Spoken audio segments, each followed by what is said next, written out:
नमस्कार। Prime times टेलिभिजनको नियमित प्रस्तुति निषेधाज्ञा कहिलेसम्ममा यहाँहरूलाई स्वागत छ। म जनकराज पण्डित। दर्शकहरू, हामीले निरन्तर रूपमा तपाईहरु समक्ष विभिन्न विशिष्ट व्यक्तिहरूलाई आमन्त्रण गरेर मुलुकको वर्तमान कोभिडको अवस्था, यसले स्वास्थ्यमा पारेको समस्या लगायत विविध विषयमा जानकारी दिँदै आइरहेका छौँ। तपाईँ हामी सबैलाई जानकारी दिने तालुकदार मन्त्रालय अर्थात् विभागीय मन्त्रालय स्वास्थ्य तथा जनसङ्ख्या मन्त्रालयका प्रवक्ता आज हामीसँग हुनुहुन्छ। आजको विषयमा डाक्टर साहब, यहाँलाई स्वागत छ। धन्यवाद, नमस्कार। मैले प्रारम्भमै भने हामीलाई मात्रै होइन कि विश्वभर नेपालको कोभिडको अवस्थाको बारेमा जानकारी दिने प्रवक्ताको रूपमा यहाँ जसरी मन्त्री परिषदको निर्णयबाट हिजोदेखि नियुक्त हुनुभएको छ, सर्वप्रथम त यहाँको कार्यकालको सफलताको शुभकामना। अब कसरी अगाडि बढ्नुहुन्छ, के कार्ययोजना बनाउनु भएको छ यो कोभिडको? धन्यवाद, नमस्कार। यो नियुक्ति नेपाल सरकार स्वास्थ्य तथा जनसङ्ख्या मन्त्रालयले नै गर्ने हो। म यसअघि अहिले हाल पनि काम गरिरहेको एपिडेमियोलोजी तथा रोग नियन्त्रण महाशाखामा निर्देशकको भूमिकामा थिएँ र विशेष गरी महामारीको धेरै काम गर्ने नेपाल सरकार स्वास्थ्य तथा जनसङ्ख्या मन्त्रालयको एउटा फोकल पोइन्ट चाहिँ र अन्तर्राष्ट्रिय स्वास्थ्य नियमन भन्छ IHR को फोकल पोइन्टको हिसाबले पनि एपिडेमियोलोजी तथा रोग नियन्त्रण महाशाखाले काम गरिरहेको छ। विशेष गरी यसले महामारी जन्य रोगहरूको नियन्त्रण, रोकथाम र उपचारका लागि गर्नुपर्ने व्यवस्थाहरूको आवश्यक समन्वय, त्यसको तथ्याङ्कको विश्लेषण गरेर आवश्यक थप कार्यहरूका लागि स्वास्थ्य तथा जनसङ्ख्या मन्त्रालयसँग समन्वय गर्ने र आवश्यकता अनुसार थप अरू स्टेक होल्डरसँग चाहिँ जानुपर्ने कुरा हुन्छ। त्यो बाहेक अर्को चाहिँ महत्त्वपूर्ण भनेको जोखिम सञ्चार भन्छ हामीहरू, रिस्क कम्युनिकेसन। अहिले हामी त्यसरी नै छौँ, किनभने यो जोखिमको सञ्चार जनमानसमा पुर्याउने हिसाबमा पनि टेक्निकल पाटो चाहिँ हामीसँग छुट्टै केन्द्र छ, राष्ट्रिय स्वास्थ्य शिक्षा सूचना तथा सञ्चार केन्द्र छ।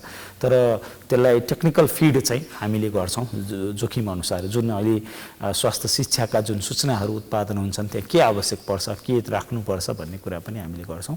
त्यो बाहेक यो एपिडेमियोलोजीमा अन्य अवस्थाहरू पनि धेरै छ, धेरै कन्डिसनको बारे हामी हेर्छौँ। जुनोटिक डिजिजहरू छ, नन कम्युनिकेबल डिजिजहरू छ। तर हिजोदेखि लिएको थप जिम्मेवारी चाहिँ विशेष गरी सुसूचित गर्ने जिम्मेवारी पर्छ। त्यसमा विशेष गरी स्वास्थ्य तथा जनसङ्ख्या मन्त्रालयले जनमानसमा यहाँहरू मार्फत होइन, मिडियाहरू मार्फत र प्रत्यक्ष रूपमा पठाउनु पर्ने सूचना जानकारीहरूको चाहिँ समन्वय गर्ने चाहिँ एउटा महत्त्वपूर्ण जिम्मा थपिएको छ। अब यसलाई चाहिँ अहिले हामी जसरी स्वास्थ्य मन्त्रालयले गरिरहेको छ, हामी वस्तुनिष्ठ हिसाबले अहिले स्वास्थ्यका जोखिमहरूको अवस्था हामी कसरी धेरै बचाउन सक्छौँ, हाम्रा प्रयासहरू के छन्, त्यो जनतामा चाहिँ सही सूचना पुर्याउने प्रयास चाहिँ मेरो रहन्छ।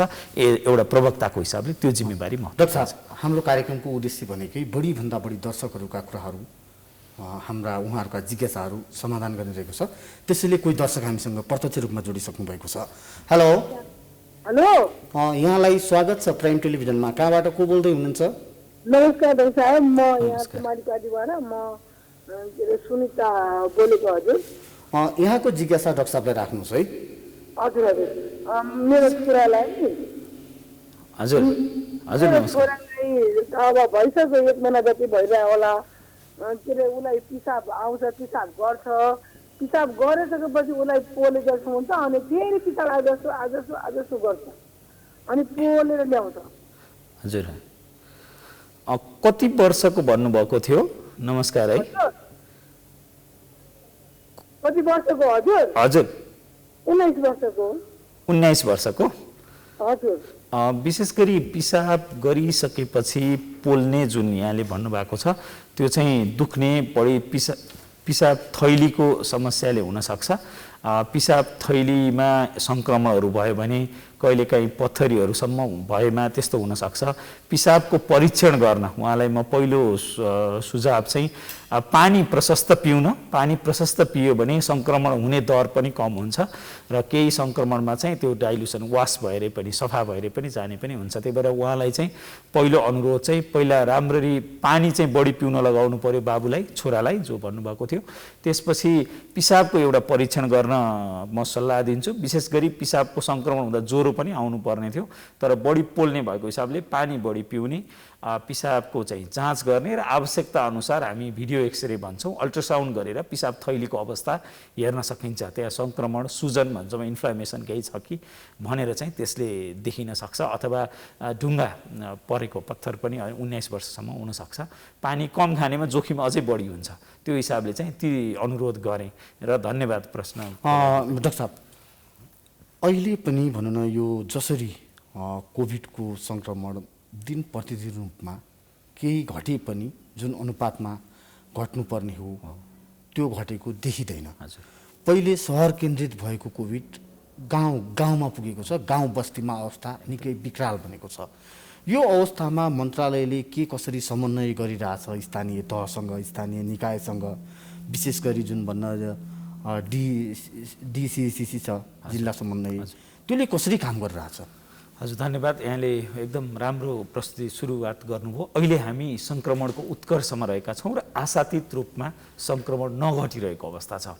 हामीले वैशाखको मध्यदेखि भनौँ होइन, यो जुन निषेधाज्ञाका कदमहरू विभिन्न जिल्लाहरूमा सुरु गऱ्यौँ र अहिले 74 जिल्लामा पुगेको अवस्था छ। र पनि हामीसँग जति टेस्टिङ भएको छ, हिजोकै तथ्याङ्क भन्ने हो भने करिब 36% चाहिँ पोजिटिभ आउनु भएको छ।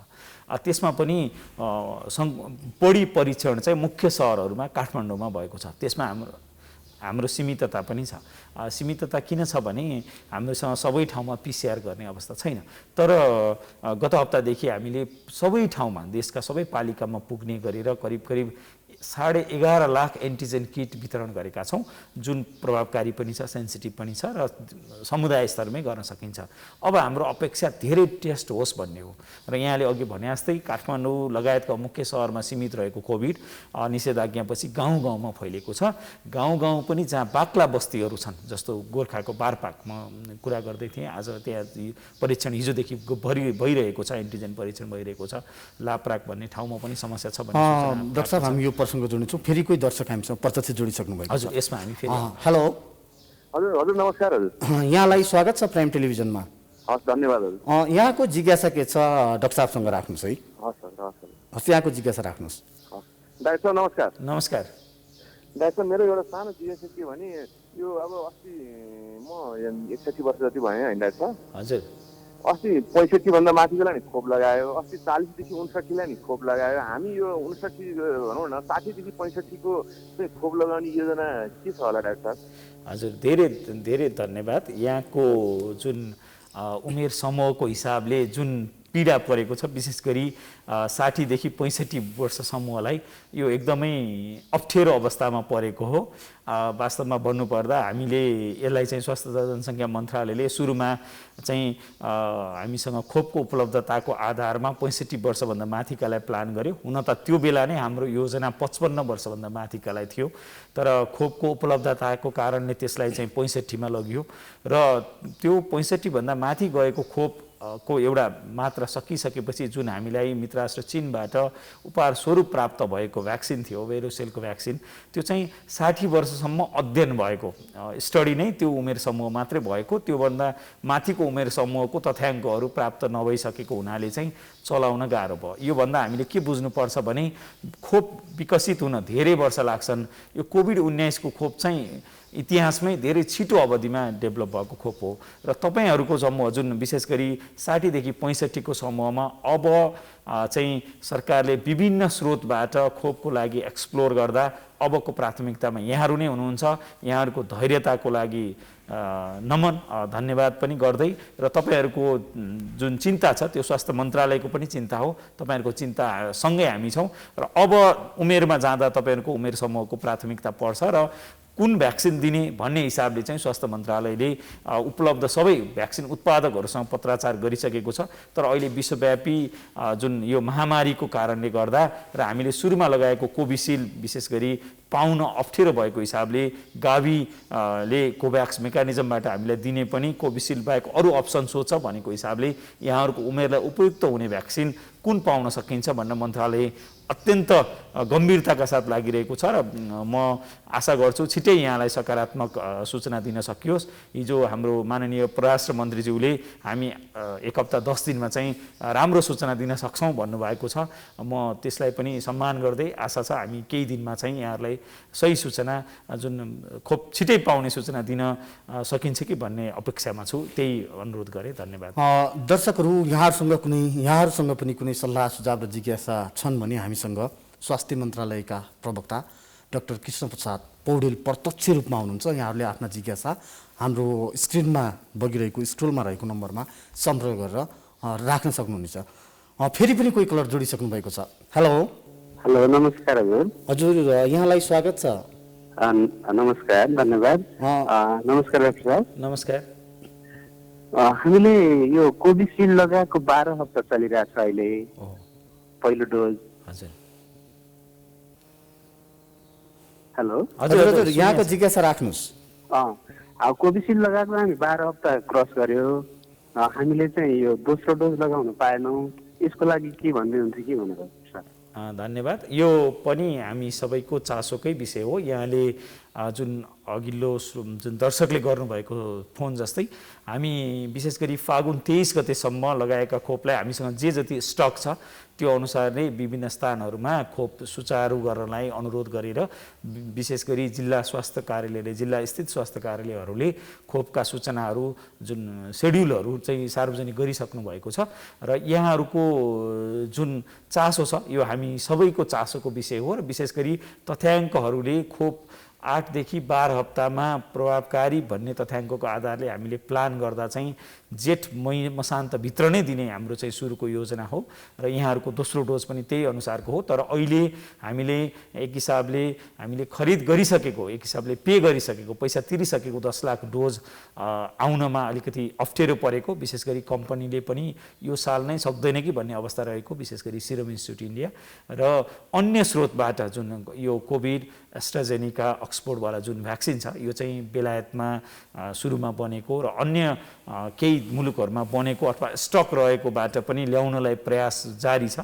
त्यो भयो भने यहाँले छिटै पाउनुहुन्छ। हाम्रो प्रयास सकेसम्म 16 हप्ता ननाग्ने गरी पाउनु हिसाबले चाहिँ प्रयास भएको छ र यहाँहरूलाई त्योसँगै स्मरण गराउँ मित्र राष्ट्र भारत सरकारले पनि त्यहाँ पनि चाहिँ 16 हप्तामा चाहिँ सेड्युल चेन्ज गरेर हामीले 12 हप्ता भनेकोलाई 16 हप्ता पुर्याएको अवस्था छ र तथ्याङ्कहरूले अलिकति ढिलो हुँदा यसको असर, यसको जुन सेकेन्ड डोजले बुस्ट गर्ने इम्युनिटी राम्रै भएको देखिएको छ। आशा गरौँ यहाँहरूले 16 हप्ता पहिलो डोज लगाएको 16 हप्ताभित्र पाउनुहुन्छ। त्यो प्रयासमा स्वास्थ्य मन्त्रालय र हाम्रो विशेष गरी नेतृत्व वर्ग उच्च राजनीतिक तहमा सरकार नै भन्नुभयो, सम्पूर्ण सरकार नै प्रयासरत छ। हामी प्रारम्भमा मैले प्रसङ्ग जुन राखेका थिएँ डाक्टर साहब, अब कोभिड सहर छोडेर गाउँ पस्यो। हजुर, गाउँको अवस्था विकराल छ। सहरमा त केही नभए पनि जेनतेन अस्पताल छन्, अक्सिजन छन्, बेडका कुराहरू छन्, आइसोलेसनहरू, भेन्टिलेटर सबै छ।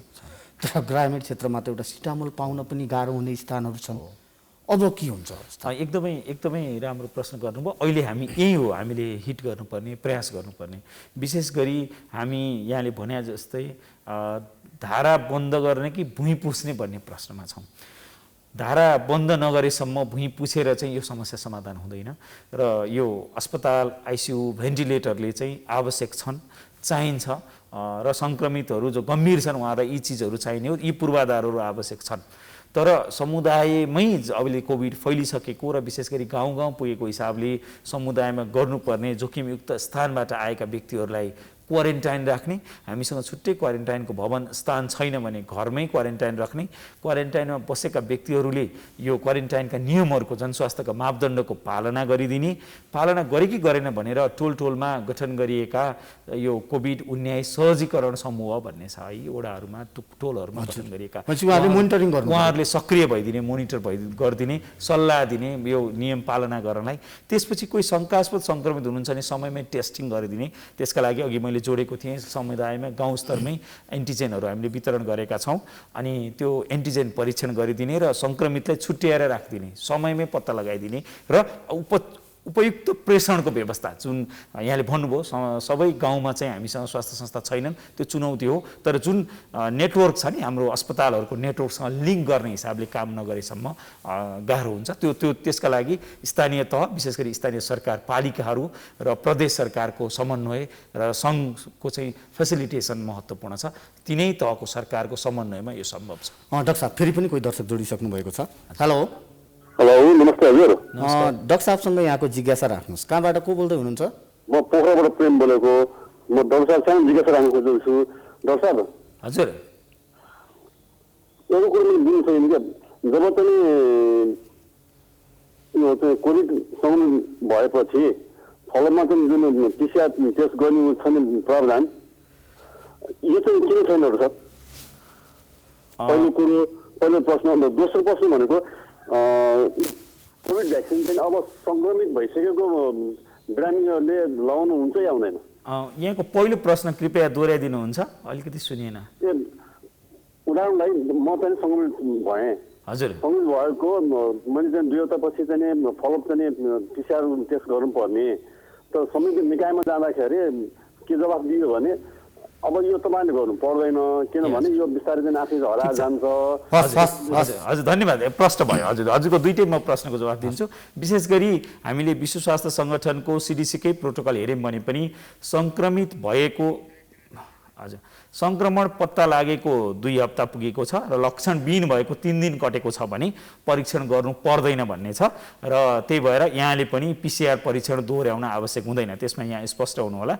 र यहाँ सङ्क्रमण मुक्त हुनुभएको कमसेकम 4 हप्तापछि, हामीले 4 हप्ता फरकपछि चाहिँ खोप लगाउन मिल्छ भनेर स्पष्ट भनेका छौँ। यसमा स्पष्ट हुनुहुन अनुरोध गर्छु। डाक्टर साहब, यसैमा मैले जोड्न चाहे, यो अहिले यो जुन भन्न तेस्रो भेरिएन्ट नेपाल भित्रिसकेको भनेर मन्त्रालयले नै केही दिन पहिले विज्ञप्ति जारी गरेको थियो, त्यसका सङ्क्रमित पनि त्यही अनुपातमा बढिरहेका छन्। यो अहिलेको कोभिडको लक्षण हेर्ने हो भने हामीले जसरी 10 दिन, 12 दिन, 14 दिन होम आइसोलेसनमा बसेर नेगेटिभ आइसकेपछि पनि जुन यो दोहोऱ्याएर धेरै सङ्क्रमित भइरहेछ नि डाक्टर साहब, र मृत्यु दरको केस हेर्ने हो भने पनि त्यसरी दोहोरिएर आएका अधिकांश कि आइसियु या भेन्टिलेटर पुगेका घटनाहरू धेरै नै छन्। अस्ति हामीले हाम्रो स्वास्थ्य अनुसन्धान परिषदका चाहिँ जुन रिसर्चको पाटोहरू हेर्ने डाक्टर साहबसँग कुरा गर्दा पनि, इभन स्वास्थ्य मन्त्रालयमै कुरा गर्दा पनि यो चाहिँ के हो डाक्टर खासमा? वास्तवमा यो रिटेस्ट र रिइन्फेक्सन फरक कुरा हो। जस 14 दिन भइसकेको र परीक्षण के अरे 3 दिनभन्दा बढी लक्षणविहीन भएकोलाई पर्दैन भन्ने हाम्रो नेसनल टेस्टिङ गाइडलाइनमा पनि छ, CDC WHO को रिकमेन्डेसनमा पनि छ। त्यो चाहिँ रिपिट गर्न चाहिँ आवश्यक छैन। तर पुनः सङ्क्रमण चाहिँ हामीले देखेका छौँ होइन, त्यसमा धेरै फ्याक्टरहरूले काम गर्छ। पुनः सङ्क्रमण हुने, रिइन्फेक्सन हुने चाहिँ एउटा कुरा पहिलोको कुन भेरिएन्टले भएको थियो, दोस्रो सङ्क्रमण नयाँ भेरिएन्ट होइन। अहिले हाम्रो देशमा बढी फैलिरहेको चाहिँ विशेष गरी यो B.1.617.2 चाहिँ मुख्यतः छ भने होइन, यो चाहिँ सुरुमा भारतमा पत्ता लागेको भेरिएन्ट थियो। त्यसपछि B.1.1.7 चाहिँ जुन छ, जुन सुरुमा बेलायतमा पत्ता लागेको थियो, यिनीहरू र अहिले 3 थरी भेरिएन्ट चाहिँ यहाँ छन्। त्यो मध्ये चाहिँ कुनै भेरिएन्ट प्लस अर्को भेरिएन्टको क्रस प्रोटेक्सन भन्ने चाहिँ हुन्छ, तर धेरै फ्याक्टरहरूले काम गर्दो रहेछ। पहिला सङ्क्रमण हुँदा सामान्य लक्षण भएको अथवा लक्षण नै नभएकोहरूमा एन्टिबडीहरूको डेभलपमेन्ट त्यति प्रभावकारी नभएको हुनसक्छ।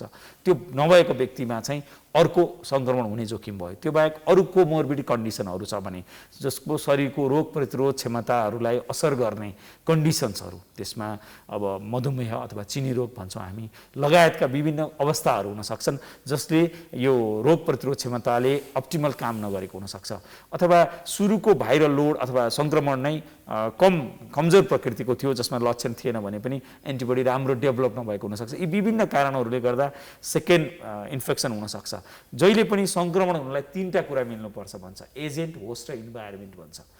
सङ्क्रमण गराउने कीटाणु, त्यसको भिरुलेन्स, त्यो कतिको कडा छ, त्यसपछि वातावरणमा त्यसको लोड कति छ अथवा कतिको अवस्था छ, त्यसपछि होस्ट भनेको जुन चाहिँ जुन सङ्क्रमित हुने व्यक्ति छ उसको प्रतिरोध क्षमता कस्तो छ, यी तीनटा कुराको जोड बलले चाहिँ कुनै पनि रोग लाग्छ होइन, सङ्क्रमण हुन्छ र यी फ्याक्टरहरूले म्याटर गर्छन्। दोस्रो सङ्क्रमण कतिको गम्भीर हुने, किनभने एजेन्ट कडा भएर आइदियो भने गम्भीर हुन सक्ने भयो, अथवा पोस्ट भाइरल इलनेस इम्युनोसप्रेसन पनि हुन्छ, रोग प्रतिरोध क्षमतामा अलिकति ह्रास आउँछ, कमजोर हुन्छ, त्यो कमजोर रहेको शरीरमा चाहिँ बढी एट्याक भएको पनि हुनसक्छ। त्यसैले पहिला सङ्क्रमण भए पनि हामी यहाँ कहाँ गएर जोडिनुपर्छ भने पहिला सङ्क्रमण भएको भए पनि जनस्वास्थ्यको मापदण्ड पालनामा कृपया एकदमै चाहिँ सचेत भइदिनु अनुरोध गर्छौँ, जुन यहाँले भन्नुभएकै जस्तै महत्त्वपूर्ण छ। डाक्टर साहब, कार्यक्रममा बेला भएको छ छोटो विश्रामको, विश्रामपछि फेरि हामी जोडिने नै छौँ। हेर्दै गर्नुहोला प्राइम टाइम्स टेलिभिजन।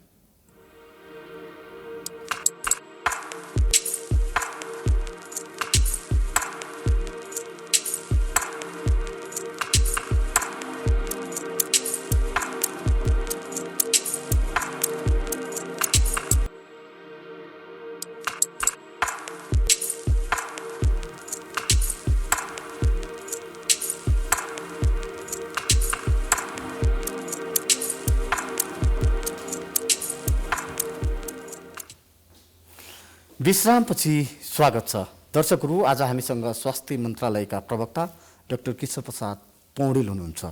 यहाँहरूले आफ्ना जिज्ञासा राख्न सक्ने हुनेछ। यो डाक्टर साहब, मैले यहाँलाई जोड्न खोजिया बिचमा निकै हाहाकारको अवस्था पनि भयो अक्सिजनको। अहिले केही मात्रामा अक्सिजन पाइएको पनि हामीले सहज भएको पनि हामीले देखेका छौँ। तथापि यो केवल सहरी क्षेत्रका लागि सहज होला, किनकि हामीले समग्र देशलाई हेर्ने हो भने काठमाडौँ या चितवन या पोखरा 2-4वटा सहर मात्रै देश होइनन्। हामीसँग मनाङ, मुस्ताङ लगायतका भन्न त्योभन्दा नि विकट स्थानहरू पनि छन्। यो अवस्थामा जस्तै हिजो र अस्ति निरन्तर पोखरामा जुन खालका घटनाहरू घटे, अक्सिजनको भन्न केही समय बत्ती जाँदा 7-8 जनाको मृत्यु हुन पुग्यो। त्यसै गरी अक्सिजन नहुँदा 6-7 जनाको मृत्यु हुन पुग्यो। एकातिर त्यो पक्ष छ, अर्कोतिर यो स्वास्थ्य कर्मी र चिकित्सक माथिको जुन आक्रमण, जुन निन्दनीय कार्य भइरहेको छ नि डाक्टर साहब, यो एक ठाउँमा मात्रै होइन। हामीले पर्साबाट सुरु भएको यो जनकपुर, विराटनगरदेखि लिएर यो धेरैतिर फैलियो। यो के हामीमा मानवीयता हराएको भनेर हामीले यसलाई बुझ्ने कि? मेरो दोस्रो प्रश्नको सन्दर्भमा, पहिलोको सन्दर्भमा अक्सिजनको अवस्था के छ अहिले? वास्तवमा जसरी गत 5-6 हप्तामा सङ्क्रमण 81 बढ्यो, उकालो लाग्यो, र त्यसमा जति धेरैलाई अक्सिजनको आवश्यकता पर्यो, विशेष गरी गत लहरभन्दा चाहिँ यो लहरमा चाहिँ बढी अक्सिजनको आवश्यकता डिमान्ड भयो र हामीसँग उपलब्ध अक्सिजन प्लान्टहरू जुन देशैभरि रहेका र विशेष गरी काठमाडौँ उपत्यकाभरि सबैभन्दा बढी भएकोहरूले पनि पूर्ण क्षमतामा उत्पादन गर्दा पनि नसक्ने अवस्था भयो र त्यसपछि र हामीसँग भएका सिलिन्डरहरू, त्यसमा अलिकति नकारात्मक प्रवृत्ति समाजको कसैले सिलिन्डर होल्ड गर्ने पनि चलन गयो। यी विभिन्न व्यवस्थापकीय कुरा र हामीसँग भएको उत्पादन क्षमताले चुनौती भएकै हो। तर विशेष गरी धन्यवाद दिनुपर्छ सबै सम्पूर्ण दाता, विशेष गरी मित्र राष्ट्रहरू, जसको सहयोगले चाहिँ हामीले भारतबाट लिक्विड अक्सिजन ट्याङ्क पनि पाइरहेका छौँ। मित्र राष्ट्र भारतलाई धन्यवाद दिनुपर्छ। त्यसपछि चीनबाट पनि हामीले अक्सिजन सिलिन्डरहरू लगायत लिक्विड अक्सिजनका सिलिन्डरहरू पनि पायौँ। विभिन्न अस्पतालमा व्यवस्थापन भएको छ र सँगसँगै अक्सिजन कन्सन्ट्रेटरहरू पनि प्राप्त भएको छ। तर सबै ठाउँमा बिजुली त्यस्तै निरन्तर नहुने स्थानहरूमा यो चुनौतीपूर्ण रहन्छ। यहाँले भन्नुभएको जस्तै गाउँहरूमा विशेष गरी अलिकति रिजर्भ हुन सक्ने भएका अक्सिजन यो कन्सन्ट्रेटरहरू उपयुक्त हुन्छन्, तर बत्ती गयो भने चाहिँ ब्याकअपको आवश्यकता पर्न सक्छ र हामीसँग धेरै स्वास्थ्य संस्थाहरू छैनन्। त्यही पनि हामीसँग अहिले जति उपलब्ध अक्सिजन कन्सन्ट्रेटरहरू छन् त्यसलाई इक्विटेबल डिस्ट्रिब्युसन सबै ठाउँमा सबै जनताले आवश्यक पऱ्यो भने प्रयोग गर्न मिल्ने हिसाबले स्वास्थ्य मन्त्रालयले त्यसरी वितरण गरिरहेको छ। देशका सबै प्रदेश, सबै जिल्लाहरूलाई। डाक्टर साहब, हामीसँग कोही दर्शक जोडिनु भएको छ फेरि? त्यो दोस्रो पार्टमा चाहिँ म दोस्रो पार्ट हामी जान्छौँ। हेलो, यहाँलाई स्वागत छ। हजुर नमस्ते। कहाँबाट को बोल्दै हुनुहुन्छ? म हरिसिद्धि ललितपुरबाट हजुर गौतम बोल्दैछु। यहाँको जिज्ञासा डाक्टर साहबलाई राख्नुहोस् है। डाक्टर साहब नमस्ते। नमस्कार। हजुर, मेरो समस्या चाहिँ मैले पिसिआर गरेर पोजिटिभ भएको लगभग 32-35 दिन भयो। हजुर। अनि मेरो अहिले पनि हल्का घाँटी दुख्ने, हजुर, हल्का खोकी लाग्ने पनि छ। हजुर। त्यसमा मैले के गर्नुपर्छ? र दोस्रो, मेरो चाहिने धेरोसिल इन्जेक्सन लगाएको पहिलो लगाएँ, दोस्रो लगाउन पाइनँ, अब लगाउन पाउँछु कि पाउँदैन त्यसको पनि उत्तर पाउनु।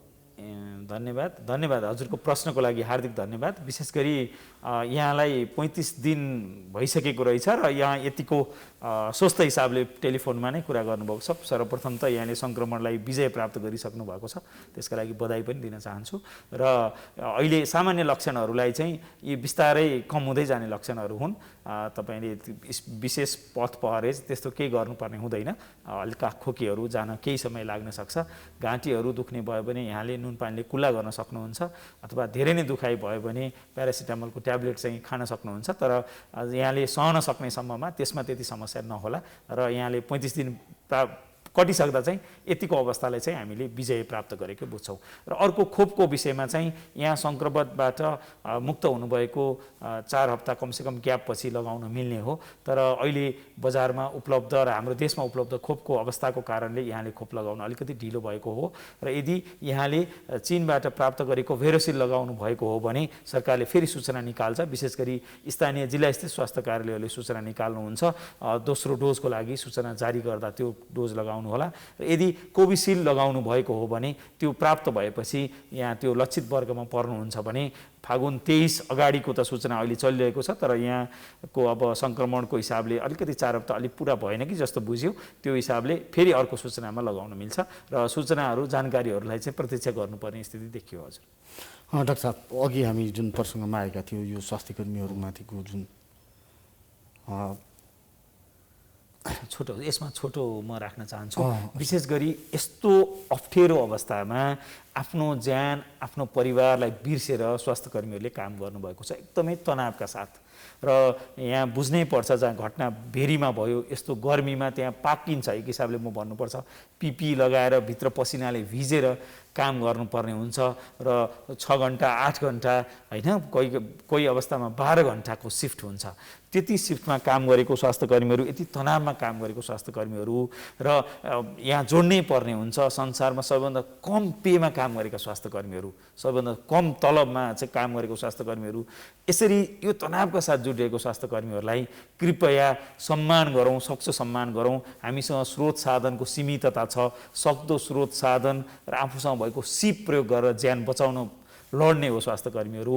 कृपया उहाँहरूलाई सम्मान गरौँ, सहयोग गरौँ, सल्लाह दिउँ, हौसला प्रदान गरौँ। कृपया हिजो अस्ति जति दुःखद घटनाहरू भए यस्ता हरकतहरू हुन नदिन। समाजका सबै अङ्ग हामी बुझ्न सक्छौँ, आफ्नो आफन्त हुँदा जुन मानवीय हिसाबका आउन सक्ने संवेदनाहरूलाई पनि बुझ्छौँ। एज अ चिकित्सक, एउटा चिकित्सकको नाताले म पनि बुझ्छु। तर त्यो बेला होइन। कृपया उहाँहरूलाई आफ्नो प्रयास गर्न दिउँ, उहाँहरूले बचाउने प्रयास गर्नुहुन्छ, उहाँहरूलाई साथ हौसला दिउँ र यस्ता नकारात्मक गतिविधि नगरिदिउँ। हामीले त जेल विदाउट बेल नै भन्छौँ यस्तो अवस्थामा चाहिँ। र मैले नेपालगञ्जको सूचना पाएअनुसार उहाँहरूलाई ज्यान मुद्दा नै लगाएको सूचना पाएको छु। यो अरूलाई पनि चाहिँ के हुन्छ भने लेसन हुनसक्छ, पाठ हुनसक्छ कि यस्तो नजिर पनि बस्नु छ। हजुर, नजिर पनि बन्न सक्छ। यस्तो अवस्थामा काम गरेको स्वास्थ्य कर्मीहरूलाई, यति तनावका साथ काम गरेको, आफूलाई बिर्सेर काम गर्नुपर्ने अवस्थामा कृपया स्वास्थ्य कर्मीमाथि यो अक्षम्य व्यवहार चाहिँ नगरिदिन। र यस्ता व्यवहारलाई दुरुत्साहनको लागि चाहिँ समाजका सबै अङ्ग, विशेष गरी यहाँले उठाउनु भयो मिडिया लगायत सबैलाई आवश्यक सहयोग को पनि अपेक्षा गर्दछु म व्यक्तिगत रूपमा र स्वास्थ्य मन्त्रालयको एउटा जिम्मेवार कर्मचारीको हिसाबले। डाक्टर साहब, फेरि पनि कोही दर्शक जोडिसक्नु भएको छ। हेलो डाक्टर साहब नमस्कार। नमस्कार डाक्टर साहब, म बनिपाबाट विष्णु खतिवटा। हजुर। अनि घरमा 4 जना हामी बिरामी छौँ, म आफू समेत। हजुर।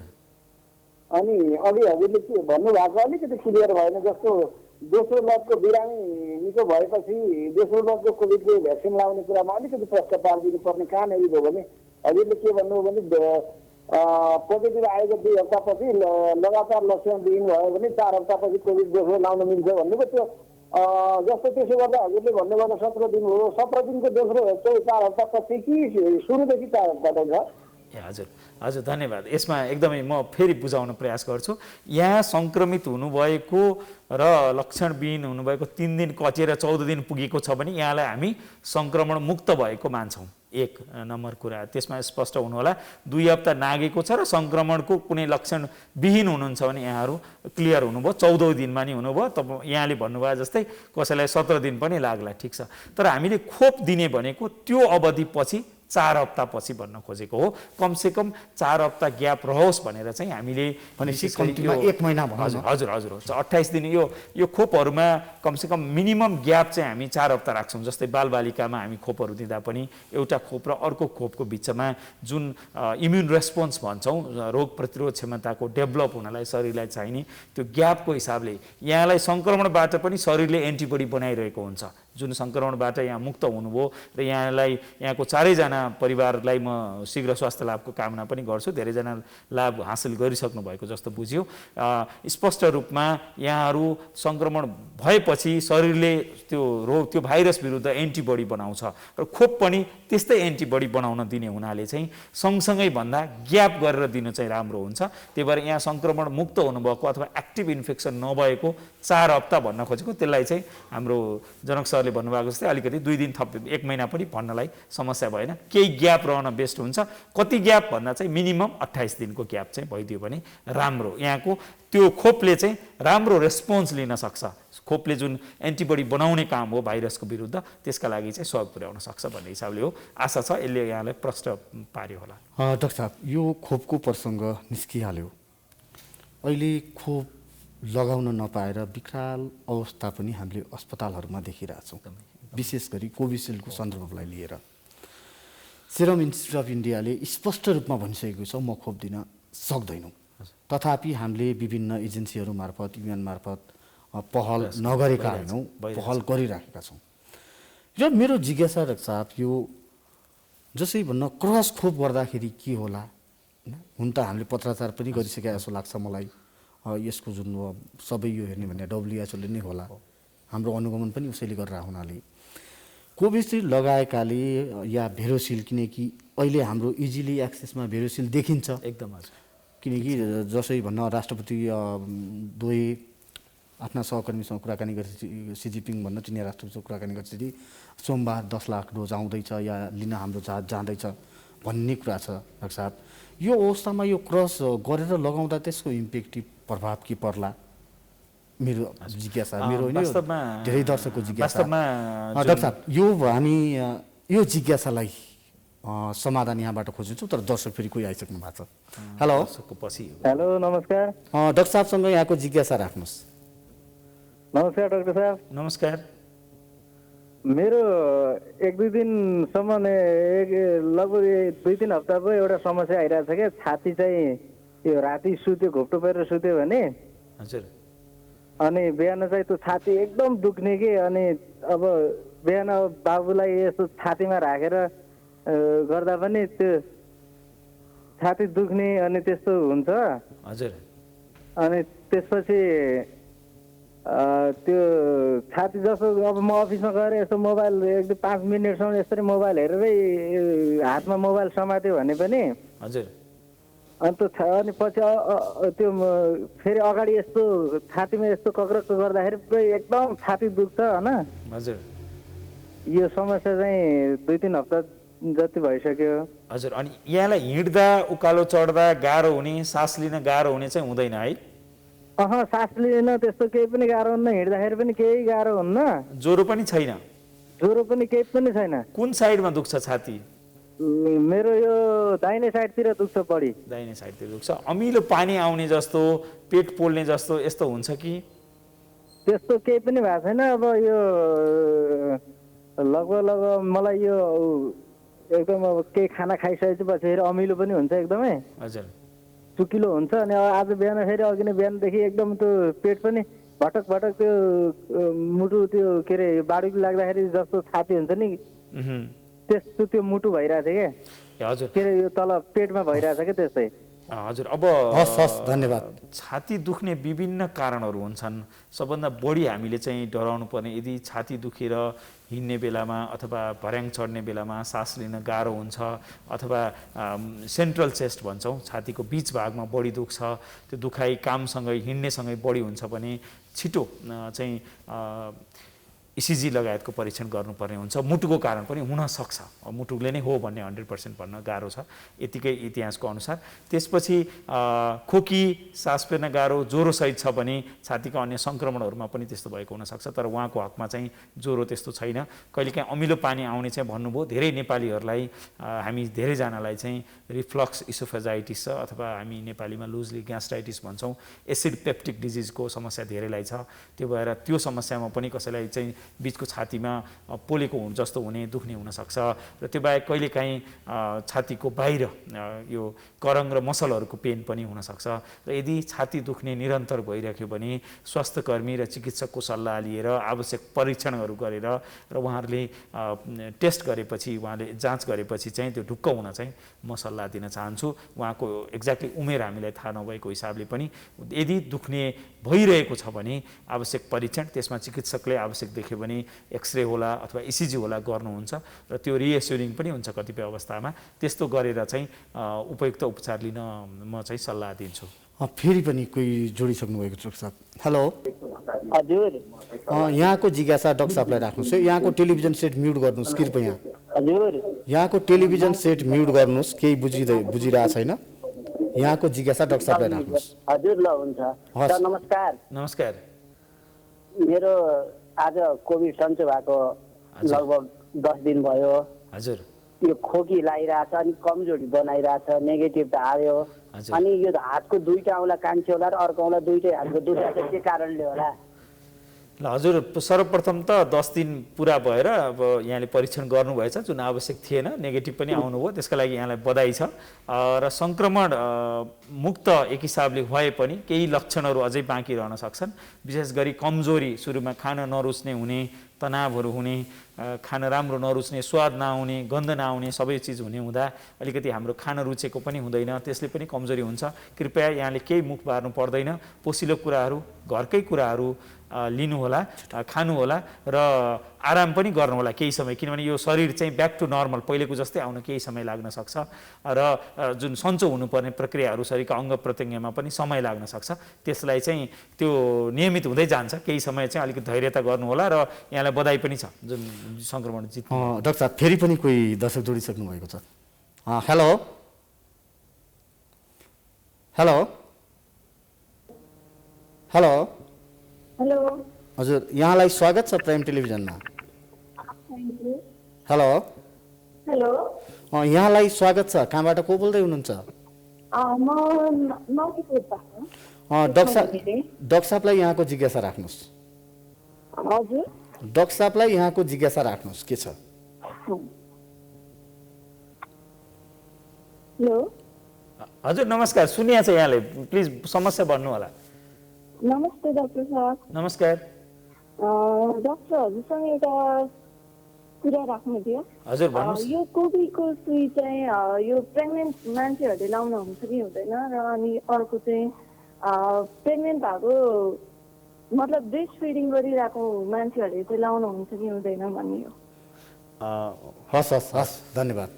वास्तवमा यो प्रेग्नेन्सी रहेको अवस्थामा पनि सङ्क्रमण हुने जोखिम रहन्छ। यो पनि एउटा रोग सङ्क्रमणको हिसाबले अलिकति अप्ठ्यारो अवस्था हो प्रेग्नेन्सी। र अब प्रेग्नेन्सीमा खोप लगाउने बारेमा विभिन्न मतहरू छन्।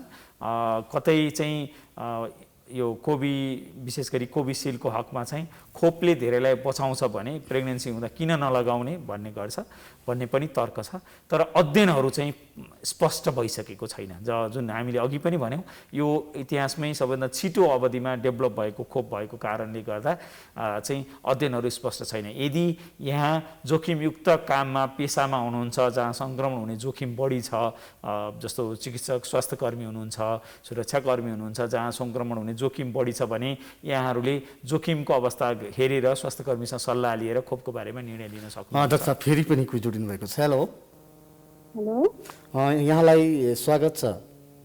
धन्यवाद। यहाँको जिज्ञासा डाक्टर साहबलाई राख्नुहोस् है, एकदम छोटकरीमा राख्नुहोस्, हामी अन्त्यतिर आइसकेका छौँ कार्यक्रमको। हस्, नमस्ते डाक्टर साहब। नमस्कार। मेरो चाहिँ धेरै वर्ष भयो होइन, यो जिब्रो चाहिँ हुर्किराख्ने अनि त्यसपछि घाँटी पनि बस्या जस्तो भयो। यो चाहिँ 6 महिनादेखि यस्तै भइरहेको छ। अनि के कारणले गर्दा होला? मैले यहाँको राम्ररी सुन्न सकिनँ, कृपया फेरि एकचोटि सोधिदिनुहुन्छ।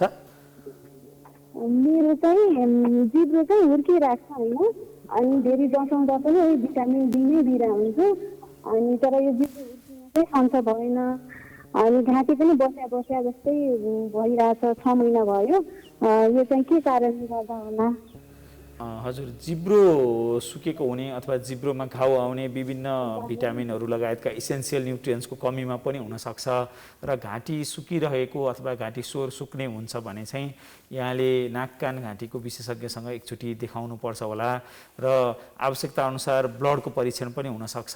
कहिलेकाहीँ जिब्रो अथवा घाँटीको लागि सामान्य उपचार मात्रैले पनि यो ठिक हुन सक्छन्। यो 6 महिनादेखि भन्नुभएको भएर एकपटक चाहिँ चिकित्सक स्वास्थ्यकर्मीलाई देखाउन नै उपयुक्त हुन्छ होला। डाक्टर साहब, हामी कार्यक्रमको अन्त्यतिर आइसकेका छौँ। हामीसँग केही मिनट मात्रै बाँकी छ। हामीले अघि जुन यो खोपको सन्दर्भ जोडेका थियौँ नि, यसलाई स्पष्ट पार्नु। हजुर, यो अहिले हामी चाहिँ भ्याक्सिन सेक्योर गर्ने अन्तिम प्रयासमा छौँ। एक हिसाबले यो स्पष्ट भन्नुपर्छ र विशेष गरी कोभिसिल्ड लगाउनु भएकोले दोस्रो डोजको लागि प्रयासरत रहेको अवस्थामा यदि क्रस भ्याक्सिनेसन, यहाँले भन्नुभएको एउटा लगाएकोलाई अर्को भ्याक्सिनेसन त्यस्तो लगाउँदै बिग्रिने भन्ने चाहिँ छैन। तर हामी के बुझ्न जरुरी छ भने विभिन्न प्रकारका भ्याक्सिनहरूले जुन इम्युन रेस्पोन्स डेभलप गर्ने तरिकाहरू फरक हुन्छन्, भ्याक्सिनहरूको नेचर फरक छ। तर हामीमा चाहिँ हाम्रो खोप सल्लाहकार समिति भन्ने छ, त्यसको सल्लाह बमोजिम भोलि कुनै निश्चित भ्याक्सिनको सप्लाईमा च्यालेन्ज रह्यो भने, जुन अहिले छ त्यो भयो भने त्यो बारेमा पनि खोप सल्लाहकार समिति, हाम्रो national committee on immunization practice छ, खोप सल्लाहकार समितिमा विज्ञहरूको सुझाव अनुसार चाहिँ त्यस्ता निर्णय पनि पर्न सक्छ। त्यसको लागि स्वास्थ्य मन्त्रालय ओपन छ, त्यो अवस्था आउन सक्छ। हवस् त डाक्टर साहब, आइदिनु भयो, हाम्रा आम दर्शकहरूका जिज्ञासा, हाम्रा जिज्ञासाहरूको समाधान गरिदिनु भयो। यहाँलाई धेरै धेरै धन्यवाद। केही कुरा सेयर गर्नु पाइयो, धन्यवाद। र सबैजनालाई जनस्वास्थ्यको मापदण्ड पालना गरेर आफू बच्ने र अरूलाई पनि बचाउने प्रयासमा चाहिँ समाहित भइदिनु हुन अनुरोध पनि गर्न चाहन्छु। धन्यवाद। दर्शकहरू, उहाँ हुनुहुन्थ्यो स्वास्थ्य मन्त्रालयका प्रवक्ता डाक्टर कृष्णप्रसाद पौडेल। उहाँसँगको कुराकानी अहिलेलाई यति नै। हामी निरन्तर रूपमा तपाईहरु समक्ष प्राइम टाइम्स टेलिभिजन मार्फत उपस्थित हुने नै छौँ। अहिलेलाई भने बिदा दिनुहोस्। नमस्कार।